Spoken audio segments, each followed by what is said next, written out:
দেখ এবার তুই এবিসি তুমি লেখো। বলো। হ্যাঁ ধন্যবাদ। হ্যাঁ বলো। না। হ্যাঁ।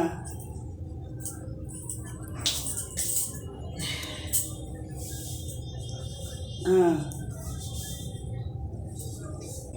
তারপরে তারপরে কি এবি পরে কি?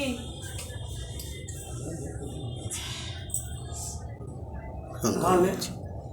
দেখছে আচ্ছা। বিরাট পাওনা, এর চেয়ে বড় পাওনা হতে পারে। না না তুমি এই মোটে এসো না। হ্যাঁ না আমার সময় হবে না। হ্যাঁ। সকালে আসবে 9টার দিকে। সুন্দর হয়েছে বাবা। পরেরটা লেখো। কটা লেখো তো বাবা এবারে? হবে। তাকে দিয়ে লিখবো এখন ঠাকুর লাভ করবে।